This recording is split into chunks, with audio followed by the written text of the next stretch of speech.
তো তোমরা দেখতেই পাচ্ছ আমি বানাতে চলেছি পদ্ম ফুল। তাই পদ্ম ফুলের জন্য বানিয়ে নিয়েছি এই তারাকার শেপের এইগুলো। তো সবার প্রথমে এরকম একটি 10 সেমি সার্কেল এঁকে নেবে। তো এই সার্কেল আঁকা হয়ে গেলে সার্কেলটাকে 3 বার ভাঁজ করবে। ভাঁজ করার পর ঠিক এরকম আসবে। 3 বার ভাঁজ করার পর ঠিক এরকম আসলো। এবার কী করব? এবার এরকম আসার পর ভিতরে ছোট্ট এরকম বৃত্ত করবে। এই বৃত্তটা করে এরকম করে 8টা দেখবে এরকম ভাঁজ আসবে। ওই 8টা ভাঁজ কেটে 8টা ভাঁজকে এইভাবে করে পুরোটা মুড়িয়ে আঠা দিয়ে মুড়ে বড় করে দেখো পদ্ম ফুল বানাতে পারো। তো চলো সম্পূর্ণ ভিডিওটা দেখা যায়।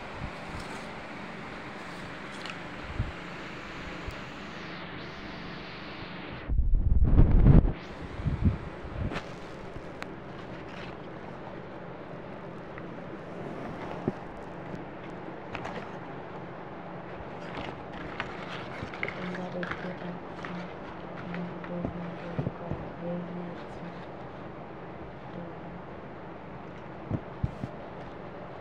এগুলো হচ্ছে তোমরা হচ্ছে ফুলের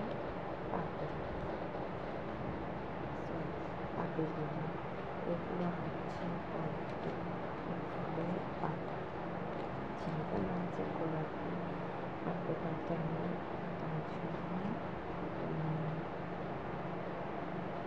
গোলাপি পাতা নিয়েছি। শুরু করলাম তারপর গোলাপি, তারপর নীল, তারপর আমরা শুরু করতে দেখতে পাচ্ছি। এবার কাজ করে নিচ্ছি প্রথমে এইভাবে সূক্ষ্মভাবে কাজ করে নিতে হবে। কাজ করে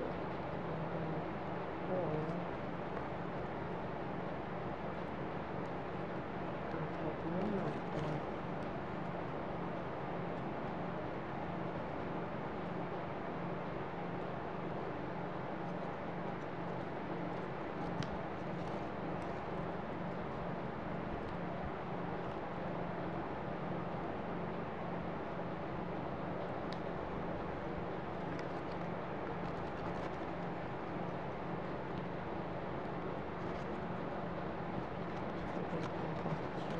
আমি এইভাবে বানাচ্ছি